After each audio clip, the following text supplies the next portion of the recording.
Hello, good morning. How's it going? Welcome to re:Invent. Welcome to Vegas. Thank you so much. Is this the first session that you're attending? No, not you. Third. Hats off. For those of you that have decided to come to this session today to start and kick off re:Invent, folks, really appreciate it. Let me introduce myself. My name is Carlos Carus. I'm head of technology for Amazon Web Services. I've been in the company for like 12 years now, and now I'm focusing on business application with a strong focus, obviously, on SAP, as you can think of, right? Today with me, I also have Gustav Hilding. He's sitting there. He's coming from one of the nicest customers we have in Europe, Axfood. Everything that I say is like, okay, that's the theory, that's what AWS says. Everything that he says is the reality, right? The voice of the customer. So if you, for whatever reason, want to spend more time listening to him than to me, makes total sense. That's the way you will get really ideas and value out of this session. So the agenda is quite simple, right? First, we are going to talk about, at least from our perspective, what data matters. What's the big deal with data, and what's the big deal with data on AWS, right? We're going to have a look at the products that work on AWS from SAP, from third parties, from ourselves that you can leverage to get the most value out of your data, right? We'll have a look at SAP products, AWS products, third-party products, so kind of the whole thing, the whole picture. Then we will try to see best patterns and reference architectures, things that help you get the idea what's the art of the possible. And then we will spend a bit of time sitting here, Gustav and myself, and this is where Gustav is going to tell us his journey, how he's dealing with the data strategy in his company, what are the things that are making him more competitive, more innovative in the market. So that's kind of the big deal of the conversation. So the first thing is like, okay, data, what data matters? Okay, spoiler. Data matters a lot. Data is the foundation for every single thing that you can do to be more innovative in the market. Data is tightly close and related to what are the business outcomes that we are all looking for. Usually when we talk to customers, there's this sweet spot when we identify customers that want to be innovative, that want to break the status quo, that want to think like out of the box, right? It's like, no, I don't want to do what everybody else is doing. I want to do something different. And then if we are lucky, we're able to talk to them, and then together, we try to work on how to make them more successful, more competitive, more innovative, how to, again, break the rules and be ahead of their competitors in the market. And usually all these things tend to start with this kind of topic that you've been hearing for the last 10, 15 years, digital transformation, right? We want to transform our company to be digital. We ran a survey a few time ago, and 90% of the respondents that were customers were telling us, I'm struggling to understand and to respond to my customer needs. 9 out of 10. I'm struggling to really get the reality, to pulse check of my customers to give them what they are looking for. And the funny thing, in that same survey, 45% said, I've completed my digital transformation. And I'm like, something is not working here, right? If 9 out of 10 are telling me I'm struggling to understand my customers, I'm struggling to get the proper data to really see what's going on with my customers and what they are looking for. But 4 or even 5 out of 10 are telling me my digital transformation is over, is that there's something that is not working here. There's something that is like missing. And talking to some people, some of them tell me, no, it's digital transformation, it's digital. And suddenly it's like, oh, that's the IT department. That's something that the CIO will take care of. I don't care because I'm running the business. And that's kind of a problem because it kind of isolates the companies, right? Some other customers are telling us, no, it's a transformation. This is a 12-month project, and I will do my digital transformation in 12 months. Like, if you could set boundaries to this. Technology moves so fast. Technology advances so fast that this digital transformation, in our belief, is something that is never, ever going to stop. It's an ongoing effort that we need to push to make sure that we are really ahead of the curve, if we can, and take advantage of all these beautiful technology, new solutions that are coming our way, right? And then you have this other topic, IT and the business. This is IT, this is the business. And that's wrong by default. Have you ever heard a CFO saying, that's finance and that's the business? They don't think about that. Or someone from marketing. No, I'm doing marketing, I'm not doing business. But for whatever reason, in many companies, like, this is IT, it's like a cost center, and then there's the business, where it's totally wrong. Because at the end of the day, if you are working IT, IT is the fuel of the business. IT is the part of the organization that really makes things happen. And also, IT, if managed properly, is able to change the business. It's the part of the company that is able to look behind corners. It's the part of the business that is able to identify patterns, to detect trends, to be ahead of the curve, to forecast what is going to happen, and be ready to really generate new revenue streams, new business, new value. That's the kind of things that IT is able to do for the business.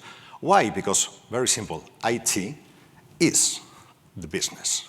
And not only that, it's not only that IT is the business, it's that data is the fuel of IT. Data is IT, IT is the business. The data that you are getting, that you're gathering, is what is driving the business. Imagine your companies that suddenly you don't have access to the data, you don't have access to information. Could your business work? Maybe yes, I don't know. I would struggle to see many companies, even ourselves, being able to run our business if we don't have the data. That's why it's so important to really have a clear view on what we're going to do with the data that we are generating. What is our data strategy? Because having a proper data strategy is what is going to be able to give us the proper foundation to really start executing things that will make me more competitive in the market. Therefore, to have a better and stronger business. And when we're talking to customers and they talk about, okay, these are the challenges that I see with SAP, right? Or what I'm looking for when I'm looking at data on SAP. Some of the things that you are telling us is like, I need to have a clear view. I need to have this need for having a speed in the way I'm able to consume data. It's not that I need to wait for a whole week for this report to come to me and see what happened during the previous week. I need to have real-time information. I need to have better visibility on my projects, on my processes. I really need to understand what's going on right now so I can take better informed decisions. I need to have control of my data, everything that is happening, so then I can use this data to feed new technologies. Probably you are coming here to reInvent, you are going to hear 2 million times the term generative AI, agentic systems. All these things, if you want them to be valuable for you, you need to feed them with your data.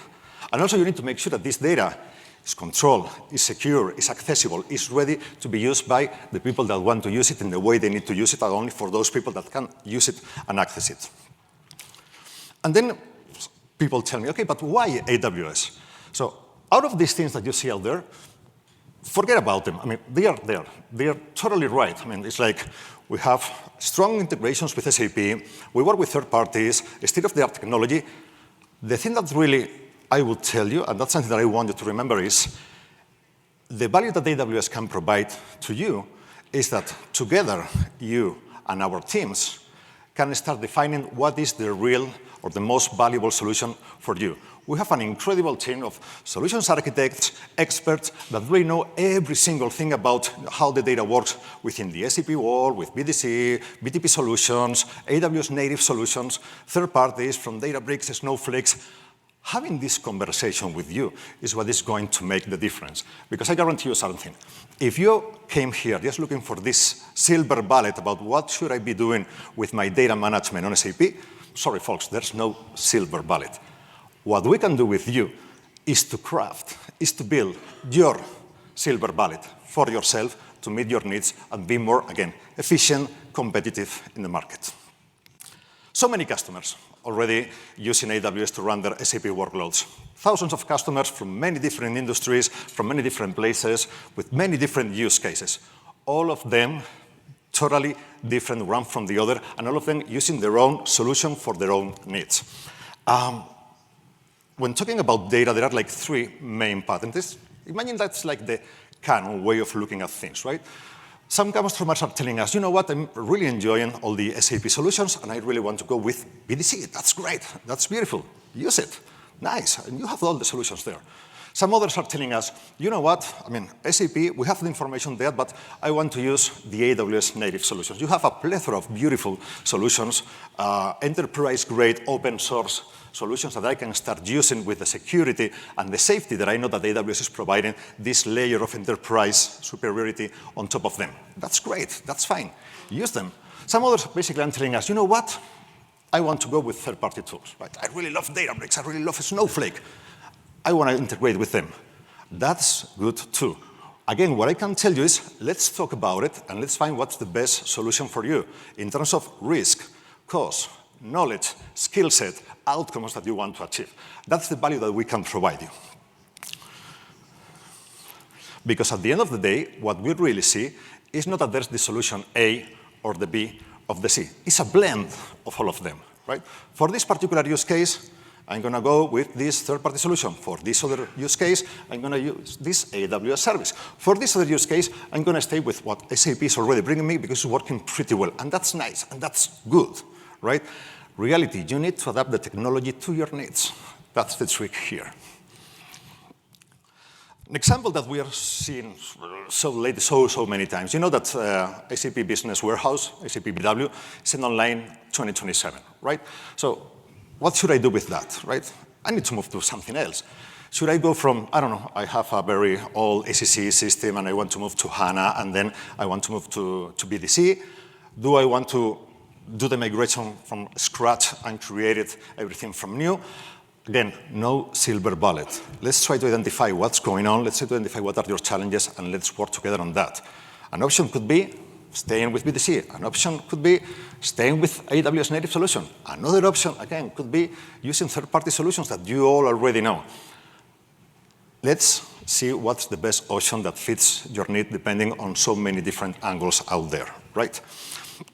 If we go and look at the SAP products that we have right now for data, BDC, Business Data Cloud. What happens if you are using BDC already? If you're using BDC on AWS, you know it's been running on us for kind of a year now, more or less, right? You are taking some functionalities that are super interesting out of the box. The first one, Graviton processors. Anyone familiar with the Graviton processors? Rings any bell? Okay. This is a cell phone, right? This uses an ARM processor. What we have done is we've created our own ARM processors. We call them Graviton. And they are the most prized performance processors that you can ever find. They are super fast, incredibly reliable, huge bandwidth, and super cost-effective. And the power consumption is lower. Basically, the ARM processors have really taken the market very strongly. And using these Graviton processors gives you a performance that is incredible. It's strong, super strong. But also, if you're using BDC, you are already leveraging the AWS backbone, our whole network that is connecting systems, regions all over the world. So you have this interconnectivity already there. So you have the security, you have this strong foundation for your systems. And of course, you are using Amazon S3, one of the most famous storage systems that you already know. S3 is kind of one of our foundation systems, one of our, we call the building blocks, right? And Amazon S3 is one of the building blocks that we already have, and all the BDC is running on top of S3. Long story short, if you're already using BDC, you can take advantage of AWS advanced features that we already provide to SAP so you can enjoy them directly. What about AWS natively? I can go very technical here about open tables, Hoodie, Iceberg, all this technical stuff. Incredible things. Open tables, it's the next big deal in the usage of data lakes. But the trick here probably for me is these are open source standards. And these are the ones that are really providing the state-of-the-art in technology, right? You have like indexes, travel back in time, direct record access, concurrency at maximum levels. So all these things that historically in a data warehouse were challenges for you, with these new standards, they are already being solved. What is the beauty of that? That if you're using AWS solutions, what we are doing is we're getting these tools and we are in this extra layer of enterprise-grade solutions. So you have the security, the performance, the stability, all these things that you're expecting from these products that are great, but when they are given to you by AWS. So the trick here is basically like, how do I democratize these solutions so they are very easy to use for you? leveraging the AWS systems that we already provide to you. Of course, we have standards, reference architectures, like if you want to start using those things, there are like best practice out there that are really working pretty well. Directly connecting to with Amazon Glue, with partner solutions, with many other things. But basically the idea here is that both the SAP world of data and AWS can integrate very, very easily. And also we have reference architectures done by SAP with us. That's another example. If you go to this QR code, you will go to the SAP Discovery Center, and basically you will see all those reference architectures that we have built together with SAP. So you can take the solution that really fits your needs. What else? The other one, ISV solutions. You know them. We've been working with these folks since forever, right? There are like several players, but the two big ones, you already know the names. First one, Databricks, right? You can run Databricks natively on AWS. Well, you can use BDC with the Databricks flavor. And the beauty here is that you have all these beautiful elements of the Unity catalog, Delta Lake, and basically all these elements that help you to run your Spark workloads in a very easy way. When to use it? Are you familiar with Databricks? Do you already have that?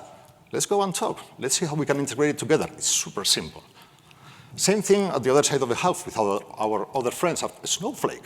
Exactly the same, right? Snowflake has a beautiful, beautiful product. Very easy, again, to integrate with AWS, to integrate with our plethora of solutions on generative AI, with our LLMs, with our agentic elements. So basically the idea here, again, is so simple. Is let's identify what are your challenges, what is your skill set, what are the tools that you already have, what are the tools that you think that you will really need. Let's talk about them, and let's create the proper strategy for your needs, right? And of course, we have many partners. I'm not going to go very deep here, but for instance, one example is Tech. Tech is a partner that is super focused on SAP and AWS, and they can do the proper assessments on, okay, you want to go to BDC, that's the way to do it. Let's run, if you want, also POCs. Let's move things to production. So long story short, the idea here is that it's not that you should have the skills, it is that we can help you to find, obviously, the right partner to execute all these migrations, all these projects that you have in a super convenient and secure way for you, so we can maximize the success that is going to happen in these projects. Last thing for you, summary and call to action. So simple. If you are running into a data project with SAP or non-SAP data, let's talk, right? We have the experts that know every single thing about how to work with SAP data. You want to go to BDC? That's great. We can help you. You want to go with AWS native solutions? Beautiful. You want to do a blend of all of them? That's nice. That's great. Do you want to integrate with an ISV, like the ones we already discussed? Why not? Come on, let's go and do it. The beautiful thing here is that we have the expertise in-house to help you succeed in these projects. And with this, I told you it was going to be super, super high level, very, very fast, because I think the very big deal right now, the interesting part of the session is listening to Gustav Hilding. He is the Chief Architect Officer of Axfood, but well, we will introduce him in a second. So, Gustav, welcome to the stage. Thank you.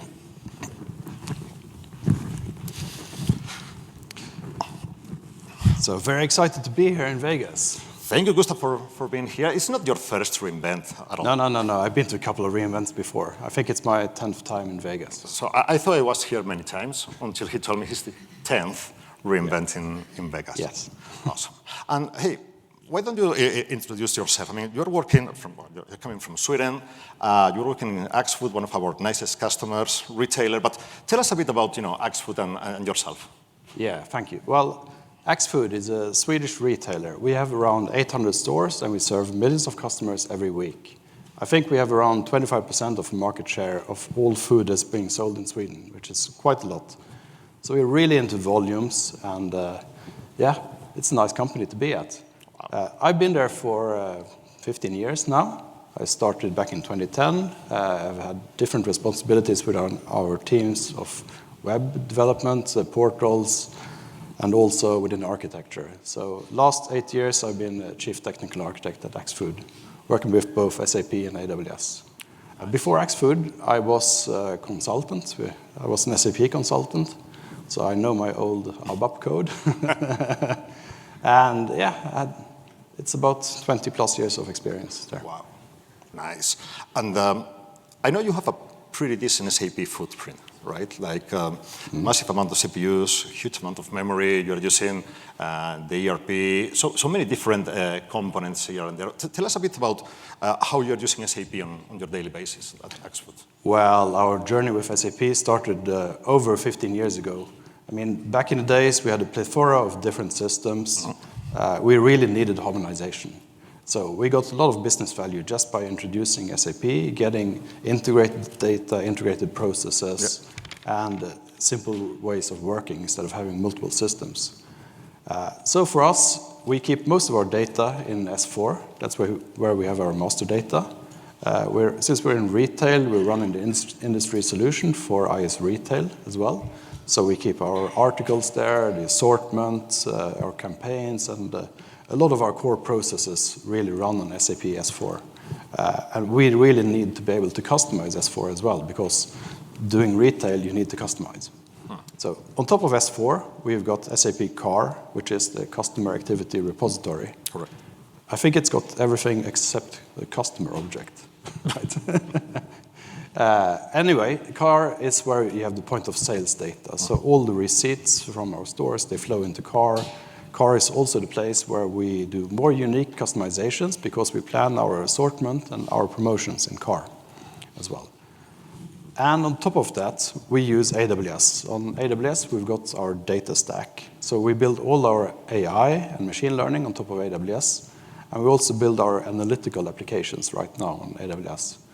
So more innovative solutions and more shorter time frame for our solutions on AWS than in SAP. Nice. Also more innovation. Cool, that's nice. So basically, you have a blend of SAP solutions and also AWS to run your data analytics, AI. I know that you are running a lot of models for forecast, assortment management, so super cool stuff that has been built on top of the data systems that you have built, right? Yeah. Tell me a bit more about it. How does it work? In retail, many flows are about moving goods from point A to point B. And really, volumes are key for us, and we're also working with fresh items. We need to have the stuff at the right place at the right time. So we do a lot of optimizations on our forecasts and do a lot of predictions on where stuff needs to be. So we are running, for instance, a lot of machine learning models right now. I think we have over 100 machine learning models in production. 100? Yes, over 100. Around 20 of these models are just for fulfillment to stores and warehouses. And by doing custom AI models, we get an accuracy that is around 30% better than in standard systems. So they are your models trained by you? They are our custom-built models, definitely. Nice. Because standard systems are great, especially when you have regular flows and everything is as it should be. But if you introduce campaigns, seasons, irregularities in your flows, the deviations, that's where you can beat them by using a lot of data that we don't have in SAP, together with the SAP data, and build better forecast. So that's one area where we do a lot of work, actually. Another area is in our assortment planning, where it's kind of like a tug of war between different parameters in assortment planning. I mean, you tweak one parameter and then something else goes bad. If you lower the price for one article, well, something else sells less, for instance. So you get cannibalization. We try to do simulations with AI models and to get like the best outcome for us and our customers, and also to get the good volumes flowing through our company at the right time. So that's another big area for us for AI and machine learning.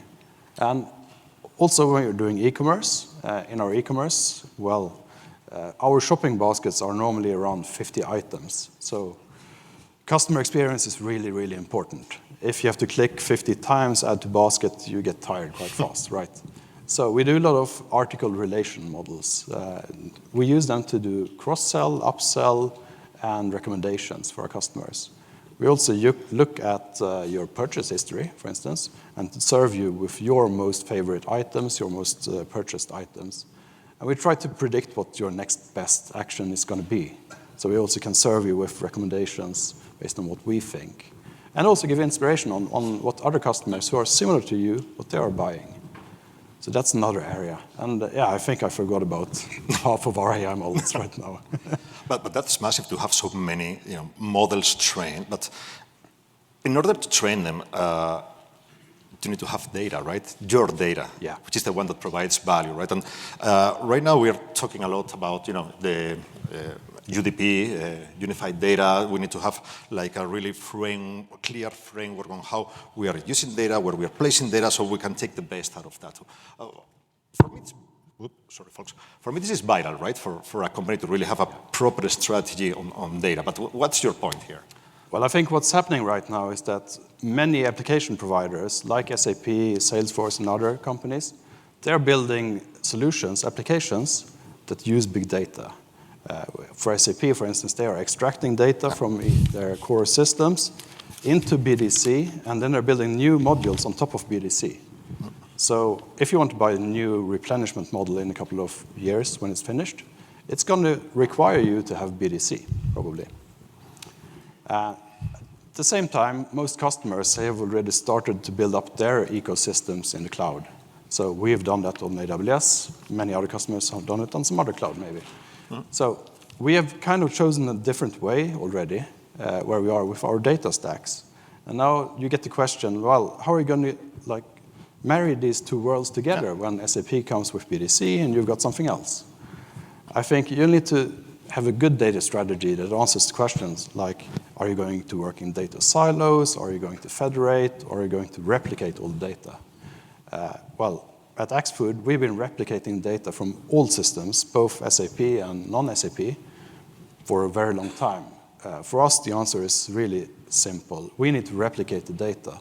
You want to have a master. We need to have a master, exactly. I mean, SAP could have their use cases if that is interesting in the future, but I think you still need to have one master for all your data, and that needs to be in open formats, on open standards as well. I mean, you will get some lock-in, whatever you choose. Always. But I would definitely go for the thing that's most open in this case. So basically, in order to have this, differentiation that you're talking about, right? Like, I'm going to try to be, more efficient than my competitors. I'm going to provide a better user experience to my customers. You're using all these models that you have trained, leveraging your data strategy, right? With all the elements, SAP or not SAP, that are able to generate this data there.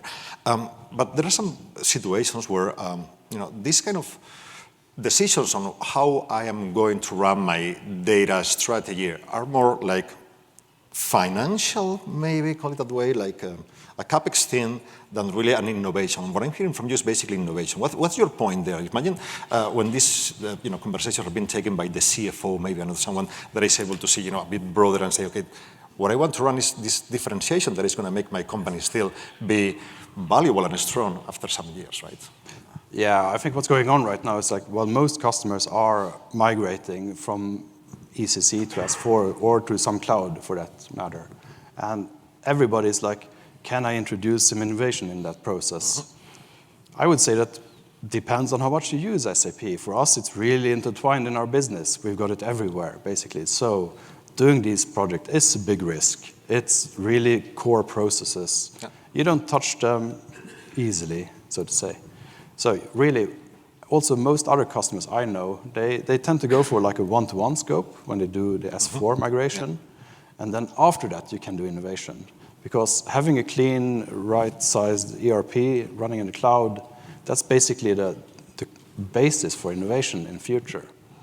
Of course, if you're only doing like a rehosting project, well, you might need some use cases where you can do infrastructural innovation. That might be a case, but still, it depends on the risk you have in the project, I would say. So innovation is hard to combine. It is. Really, I think get a good baseline and then innovate. Mm-hmm. Now, that makes sense. And again, I think it goes with the idea of, there's no single way to do things, right? You need to really understand what's my project, what are my objectives, what are the best practices that I can do here, what are the people that can help me minimize risks, optimize outcomes. So that's kind of the idea here. What about looking forward, what are the projects that are keeping you awake now or super excited? What are these things that are telling you, like, these are going to be the next big things that we are going to do to continue disrupting the market? Well, data strategy is one important topic. I mean, it's never finished, I would say. It's a continuous work that you have, and we are building data products. We've been using data professionally for over 10, 15 years right now. We build multiple layers of data. We've got a semantic layer as well. And when you introduce data products to that, you need to think through how do you structure your layers in the data stack. So really, we're working a lot with data products right now, and also with the governance on them. That's one area where I see a lot of innovation. Other than that, the world of agentic AI requires you to have good, clean data and also technical support for the use cases. So we're looking at MCP servers, looking at how to expose the data in a nice way, to be able to have the next generation of agents running. Correct. So I'm dreaming of this system where you have the data and you can have sensory stuff in your data layers, like this happened in my business, so I'm going to do that action. No, so we were discussing, remember, about this idea of, the work of the integration between systems eventually is going to kind of disappear because of, the agents that are going to be able to talk to each other and facilitate this. So the focus would be on really optimizing, as we were saying, right, the interconnectivity between different elements here and there. I don't know, any final advice for the audience, Gustav? Anything that you can tell them, okay, if out of the lessons that learned throughout all these years, these are the 2, 3, golden nuggets that I want to share with you? Definitely. Well, we introduced some high-value use cases early on for us, and that got the attention of our management. And they started to measure the impact of AI on our business. And really, that was key for us to get funds released, to get an organizational maturity. And in that way, we could create teams, we had the right staffing, we could focus on the collaboration as well between data scientists and the more traditional IT staff. So that was one thing that was really good for us. Otherwise, I would say, it's a hard world for your suppliers right now. They have different agendas. You might have your agenda. The timelines might not align. I would say try to find some common ground where you can build from. And then besides that, use good technology. For us, it's AWS. For somebody else, it might be something different. Thank you. Yeah. So basically try to prove the value of the things that you're doing as soon as possible. And leverage the state-of-the-art technology to be able to be more effective and competitive. Get management on board. Oh, yeah, definitely. Yes. Exactly. So, folks, if you really want to go a bit deeper on Gustav's story and with Axfood, this afternoon, your session MAM213, if I'm not wrong, you're going to be on a stage. Yes. You're going to have the slides. You're going to show a nice deck explaining all these things and many other projects that you're running. So I would really, really encourage you, if you want to go deeper into all the things that he's been able to do at his company, to attend that session, because it's the one that is going to really show you what's internally happening within Axfood, right? So that was it. Folks, hope you enjoyed the session. Gustav, thanks a lot for being here with us today. It's been a pleasure. And of course, if you have doubts or questions, we will be more than happy to go and talk to you once the session is over. Thank you so much. Hope you enjoyed that and have a lot of fun, learn a lot from re:Invent. Thank you so much for being here. Thank you. Thank you.